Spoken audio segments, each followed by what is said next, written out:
Hi friends, bachelors beautiful ವರ್ಡ್ಗೆ ನಿಮ್ಮೆಲ್ಲರಿಗೂ ಸ್ವಾಗತ. ನಾನಿವತ್ತು ಲಕ್ಷ್ಮಿ ಕಳಿಸಿದ ಬಗ್ಗೆ ನಿಮಗಿರೋ ಕೆಲವೊಂದು ಡೌಟ್ಗಳನ್ನ ಕ್ಲಿಯರ್ ಮಾಡೋದಕ್ಕಂತ ವಿಡಿಯೋ ಮಾಡಿದ್ದೀನಿ.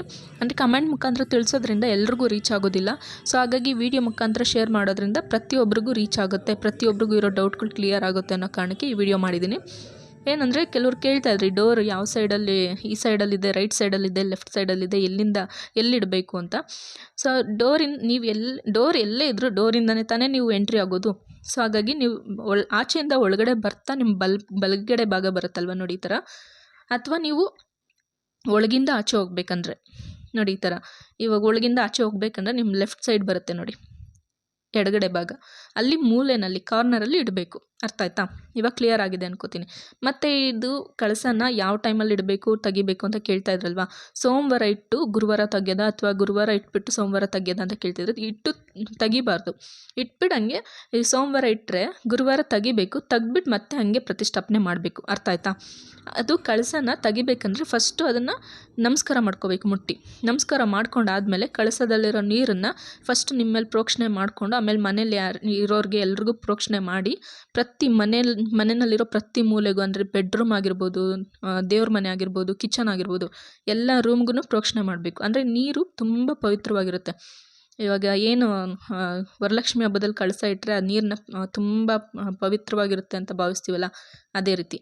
ಅದಾದಮೇಲೆ ಪ್ರೋಕ್ಷಣೆ ಮಾಡಾದಮೇಲೆ ಉಳಿದಿರೋ ನೀರನ್ನು ತುಳಸಿ ಗಿಡಕ್ಕೆ ಹಾಕಬೇಕು. ಬೇರೆ ಎಲ್ಲೂ ಹಾಕಬೇಡಿ, ತುಳಸಿ ಗಿಡಕ್ಕೆ ಹಾಕಿ. ಅರ್ಥ ಆಯ್ತಾ? ಅದಾದಮೇಲೆ ಅದು ನೀಟಾಗಿ ತೊಳೆದ್ಬಿಟ್ಟು ಮತ್ತೆ ಪ್ರತಿಷ್ಠಾಪನೆ ಮಾಡ್ಕೊಬೇಕು. ಏನು ಗುರುವಾರ ಇಟ್ಟರೆ ಸೋಮವಾರ ತೆಗಿಬೇಕು, ಮತ್ತೆ ಪ್ರತಿಷ್ಠಾಪನೆ ಮಾಡ್ಕೊಬೇಕು ಸೋಮವಾರನೇ ಅಷ್ಟೇ. ಮತ್ತೆ ಇಟ್ಟು ಬಿಡಬಾರ್ದು, ಇಡಬೇಕು ಮತ್ತು ಹಂಗೆ ಪ್ರತಿಷ್ಠಾಪನೆ ಮಾಡಬೇಕು. ಓಕೆನಾ? ಇವಾಗ ಕ್ಲಿಯರ್ ಆಗಿದೆ ಅನ್ಕೋತೀನಿ. ಸೊ ಫ್ರೆಂಡ್ಸ್, ಇದು ಏನು ಸಾಲ ಅಥವಾ ಇದು ಕೆಟ್ಟ ದೃಷ್ಟಿ, ಕಿರಿಕಿರಿ, ಜಗಳ ಇದಷ್ಟೇ ಹೋಗುತ್ತೆ ಅಂತಲ್ಲ.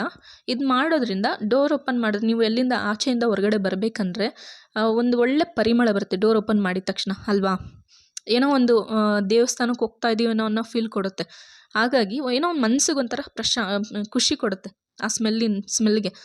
ಹಾಗಾಗಿ ಮತ್ತು ಮೂಲೆಯಲ್ಲಿ ಯಾವಾಗಲೂ ಬಕೆಟು, ಸ್ಲಿಪ್ಪರು, ಅದು ಇದು ಅಂತ ಇಟ್ಕೊತಾ ಇರ್ತೀವಿ, ಒಂಥರ ಗಲೀಜು ಕಾಣ್ತಾ ಇರುತ್ತೆ. ಅದೇ ಈ ರೀತಿ ಮಾಡೋದ್ರಿಂದ ಮನೆಯೂ ಚೆನ್ನಾಗಿ ಕಾಣುತ್ತೆ, ಕ್ಲೀನಾಗಿರುತ್ತೆ, ಮತ್ತು ಮನಸ್ಸಿಗೂ ಪ್ರಶಾಂತತೆ ಇರುತ್ತೆ, ಮತ್ತು ಅದರಿಂದ ಒಳ್ಳೆಯದು ಆಗುತ್ತೆ. ಜಗಳ ಆಗೋದು, ಅನಾರೋಗ್ಯ, ಹಣದ ಸಮಸ್ಯೆ ಇದೆಲ್ಲ ಹೋಗುತ್ತೆ ಅಲ್ವಾ. ಹಾಗಾಗಿ ತುಂಬ ಒಳ್ಳೆಯದು.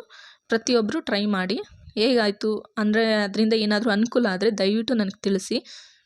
ಮತ್ತು ಸಾಧ್ಯ ಆದಷ್ಟು ಲೈಕ್ ಕೊಡಿ. ನೀವು ಲೈಕ್ ಕೊಡೋದ್ರಿಂದ ಇನ್ನಷ್ಟು ಜನಕ್ಕೆ ರೀಚ್ ಆಗುತ್ತೆ ಅಷ್ಟೇ, ಬೇರೆ ಏನಿಲ್ಲ. ಓಕೆನಾ? ಆ್ಯಂಡ್ ತುಂಬ ಒಳ್ಳೆ ರೆಸ್ಪಾನ್ಸ್ ಬರ್ತದೆ, ತುಂಬ ಚೆನ್ನಾಗಿ ಸಪೋರ್ಟ್ ಮಾಡ್ತಾಯಿದ್ದೀರಾ. ನಿಮ್ಮ ಸಪೋರ್ಟ್ ಇದೇ ರೀತಿ ಮುಂದುವರಿಲಿ.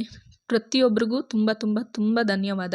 ಇದೇ ರೀತಿ ಸಪೋರ್ಟ್ ಮಾಡ್ತಾಯಿರಿ. ಇನ್ನಷ್ಟು ಒಳ್ಳೆ ವಿಷಯನ ನಿಮಗೆ ತಿಳಿಸ್ತಾ ಇರ್ತೀನಿ, ಒಳ್ಳೊಳ್ಳೆ ವೀಡಿಯೋನ ಶೇರ್ ಮಾಡ್ತಾಯಿರ್ತೀನಿ. ಸಬ್ಸ್ಕ್ರೈಬ್ ಮಾಡ್ಕೊಳ್ಳಿ. ಎಲ್ಲ ತುಂಬ ಇನ್ಫಾರ್ಮೇಷನ್ನು ಇದೆ, ನಮಗೆ ಗೊತ್ತಿರಲ್ಲ ಅಷ್ಟೇ. ಆದಷ್ಟು ನಾನು ತುಂಬ ರಿಸರ್ಚ್ ಮಾಡ್ತಾಯಿದ್ದೀನಿ ನಿಮಗೆ ತಿಳಿಸ್ಬೇಕು ಅಂತ. ಅಂದರೆ ಡೈರೆಕ್ಟಾಗಿ ನಿಮ್ಗೆ ತಿಳಿಸೋದಲ್ಲ, ನಾನು ಅದನ್ನು ಮಾಡಿ ನನಗೆ ಪ್ರಯೋಜನ ಆಗಿದೆ ಅಂತಂದರೆ ಮಾತ್ರ ನಿಮ್ಗೆ ತಿಳಿಸ್ತೀನಿ. ಓಕೆನಾ? And thank you for watching. Please subscribe.